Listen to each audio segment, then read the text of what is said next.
শয়তান কখনোই চায় না যে আপনি পরিপূর্ণভাবে আল্লাহর দিকে ফিরে আসুন। শয়তান এটা কখনোই চায় না। আপনাকে সব সময় ভুলের ভিতরে রাখতে চায়। শয়তান আমাদের পিছে 24 ঘন্টা আঠার মতো লেগে থাকে। একটা কথা সবসময় মাথায় রাখবেন যে আপনাকে সবচেয়ে ভালো চিনে সেই, এবং যখনই আমাদের দ্বারা কোনো ভুল ত্রুটি হয়ে যায় তখনই আমাদেরকে এমনভাবে ম্যানিপুলেট করার চেষ্টা করে, আমাদের ব্রেইনে এমন সব ওয়াসওয়াসা দেয় যেগুলো আমাদেরকে হতাশায় নিয়ে যায়। ওয়াসওয়াসাগুলো কাইন্ড অফ এরকম যে নিজের প্রতি একটা খারাপ লাগা চলে আসে যে তুমি তো খারাপ, তুমি এই কাজ করো, তুমি ওই কাজ করো, তুমি ওই খারাপ কাজটা করছো, তুমি আবার মসজিদে যাও নামাজ পড়তে, তোমার লজ্জা করে না।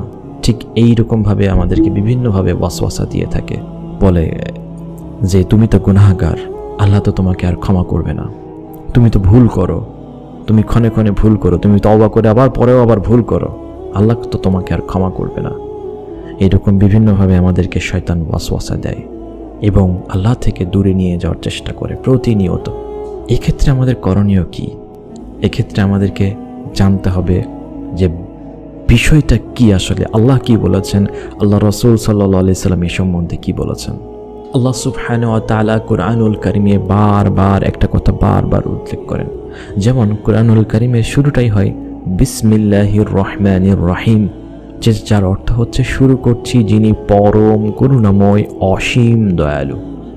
আপনি এই মিনিংটাকে একটু ফিল করেন অন্তর থেকে।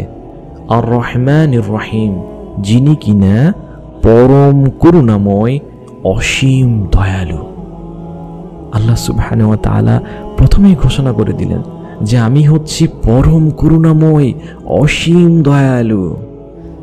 তাহলে এখান থেকে আপনার বুঝতে হবে যে তিনি হচ্ছেন পরম করুণাময় অসীম দয়ালু। তো আপনার যদি কোনো ভুল ত্রুটি হয়ে যায়, কখনো যদি ভুল ত্রুটি করে ফেলেন, তাহলে সাথে সাথে আল্লাহর দিকে চলে আসুন, সাথে সাথে তওবা করুন, অনুশোচনা করুন। শয়তানকে ওই স্কোপটা দিয়েন না, শয়তানকে ওয়াসওয়াসার কোনো স্কোপই দিয়েন না। যদি আপনার মাথায় আসে ইস আমি তো গুনাহ করছি, ইস আজকে তো ফজর মিস গেছে, আমি আর জোহর পড়বো না, না আবার কালকে শুরু করি ফজর থেকে, এরকম না। গুনাহ হয়ে গেছে, তওবা করুন, বাট আপনি লেগে থাকুন আপনার ভালো কাজগুলোতে, আমলে সালিহাতে লেগে থাকুন। এই অর্থটা শুনলে আপনার এইরকম চিন্তাভাবনা আর কখনোই আসবে না এই নামটা শুনলে আল্লাহ সুবহানাহু ওয়া তাআলার, যেটা আল্লাহ সুবহানাহু ওয়া তাআলা কোরআনুল কারীমে অহরহবার উল্লেখ করেছেন যে তিনি হচ্ছেন আল গাফফার। আল গাফফার শব্দের অর্থ হচ্ছে যিনি কিনা বারংবার ক্ষমা করেন, নট একবার, নট দুইবার, বারবার ক্ষমা করতেই থাকে।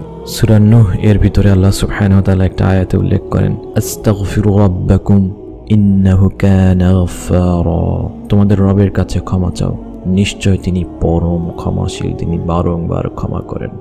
সুবহানাল্লাহ। তাহলে এই জিনিসটা একটু ভাবুন যে আল্লাহ বারবার ঘোষণা দিচ্ছে কোরআনুল কারীমে যে তিনি হচ্ছেন আল গাফফার, তিনি হচ্ছেন আল গফুরুর রহিম। আল গফুর, আল গফুর আল্লাহর অন্যতম একটা গুণবাচক নাম, যার অর্থ হচ্ছে অতিশয় ক্ষমাশীল যিনি। সুবহানাল্লাহ। আত-তাওয়াব, যার অর্থ হচ্ছে যিনি কিনা তওবা কবুল করেন। বিভিন্ন জায়গায় আল্লাহ সুবহানাহু ওয়া তাআলা এই কথাটা উল্লেখ করছেন, আত-তাওয়াবুর রহিম, আল গফুরুর রহিম, আল গাফফার। আল্লাহ হচ্ছেন আর রউফ। আর রউফ মানে হচ্ছে যিনি মানে কম্প্যাশনেট, এক্সট্রিমলি কম্প্যাশনেট, যিনি কিনা অতীব সহনশীল। তো এত কিছুর ভিড়ে আমরা যখন একের পর এক গুনাহ করছি এই ফিতনার জামানায়, প্রতিনিয়ত চলতে গিয়ে আমাদের বিভিন্ন ধরনের গুনাহ হয়ে যাচ্ছে আমাদের দ্বারা, তো এখান থেকে তো হতাশা হওয়ার কোনো কারণই আসে না, যেখানে কিনা আমার রব্বে করিম তার শুরুতেই আমাদেরকে বলে দেন যে আমি হচ্ছি রহমানুর রহিম, আমি হচ্ছি গফুরুর রহিম, আমি হচ্ছি আত-তাওয়াবুর রহিম, আমি হচ্ছি আর রউফুর রহিম, আমি হচ্ছি আল গফফার। সুবহানাল্লাহ। রাসূলুল্লাহ সাল্লাল্লাহু আলাইহি ওয়াসাল্লাম সহিহ মুসলিমের একটি হাদিসে উল্লেখ করেছেন যে যদি কোনো মানুষ ভুল না করত, কোনো গুনাহই না করত, তাহলে আল্লাহ ওই মানুষকে রিপ্লেস করত এমন একজন মানুষকে দিয়ে যে কিনা গুনাহ করত এবং আল্লাহর কাছে ক্ষমা চাইত। সুবহানাল্লাহ। মানুষের ফিতরত, মানুষের নেচারই হচ্ছে ভুল করা। তো এই ক্ষেত্রে আল্লাহর কথোপকথনটা দেখুন, যিনি রাসূলুল্লাহ সাল্লাল্লাহু আলাইহি সাল্লাম যেটি বললেন যে ভুল করতো এবং আল্লাহ সেটা ক্ষমা করতো। তো এক্ষেত্রে আপনার ভাবতে হবে যে আপনি ভুল করবেন, এটা আপনার নেচার। আপনি এই ভুল থেকে আপনাকে ফিরে আসতে হবে। অন্য একটা হাদিসে রাসূলুল্লাহ সাল্লাল্লাহু আলাইহি সাল্লাম বলেন যে প্রত্যেক আদম সন্তানই ভুল করে, তবে তন্মধ্যে সেই উত্তম যে কিনা ভুল করার পর তাওবা করে, তার ভুল থেকে সে অনুশোচনা করে। আমাদেরকে এই বিষয়টা ভালোভাবে মাথায় রাখতে হবে। আল্লাহ সুবহানাহু ওয়া তাআলা সূরা আন-নূরে বলছেন, ওয়াতুবু ইলাল্লাহি জামিআন আইয়ুহাল মুমিনুনা লাআল্লাকুম তুফলিহুন। অর্থাৎ হে মুমিনগণ, তোমরা আল্লাহর নিকট তাওবা করো যাতে তোমরা সফলকাম হতে পারো। একটা কথা মাথায় রাখেন যে এখানে আল্লাহ সুবহানাহু ওয়া তাআলা কিন্তু মুমিনদেরকে বলছে। মুমিন ব্যক্তিদের ভিতরে ভুল ত্রুটি হয়ে থাকে। তো আপনি যখন আপনার দ্বারা ভুল ত্রুটি হয়ে যায় তখন আপসেট হওয়ার কোনো কিছু নেই। আল্লাহর কাছে তওবা করুন, কারণ এই তওবাতেই রয়েছে সফলকাম। যে তওবা করে সেই সফলকাম হয়। লাআল্লাকুম তুফলিহুন, যাতে তোমরা সফলকাম হতে পারো। সুতরাং ভাইয়েরা, গুনাহ হলে হতাশা নয়, অন্তরের অন্তঃস্থল থেকে আল্লাহর কাছে তওবা করুন। তিনি আল গফফার, তিনি আল গফুর, তিনি আত-তাওয়াব, তিনি আর রাউফ, তিনি আর রহমান, তিনি আর রাহিম।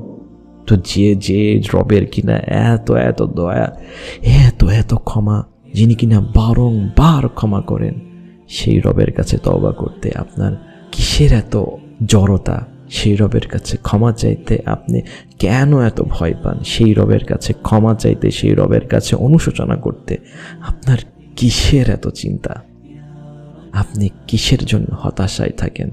গুনাহ হয়ে গেছে, ওকে, সাথে সাথে তওবা করে ফেলুন। এই গুনাহ নিয়ে আর হতাশায় থাকা যাবে না। মানুষ গুনাহ করবেই, মানুষ ভুল করবেই, এটা মানুষের ফিতরত। তাদের ভিতরে সেই উত্তম যে কিনা গুনাহ করার পর আল্লাহর কাছে ক্ষমা চায়, আল্লাহর কাছে তাওবা করে, অনুশোচনা করে। সুতরাং আসুন আমরা গুনাহ হলে সেখান থেকে তওবা করি এবং প্রতিনিয়ত আল্লাহর কাছে হেদায়েত কামনা করি, প্রতিনিয়ত আল্লাহর কাছে সাহায্য কামনা করি, হেদায়েত কামনা করি এই দিনের পথে অবিচল থাকার জন্য। আমাদের দোয়া সিরিজের কিছু পার্টে এই সকল দোয়াগুলি উল্লেখ করা হয়েছে, সেখানে থেকে আপনারা আরও বিস্তারিত জানতে পারবেন। আল্লাহ আমাদের সবাইকে সঠিকভাবে তওবা করার তৌফিক দিন এবং দিন ইসলামের উপর টিকে থাকার তৌফিক দিন। ওয়া আখিরু দাওয়ানা আলহামদুলিল্লাহি রাব্বিল আলামিন। আসসালামু আলাইকুম ওয়া রাহমাতুল্লাহ।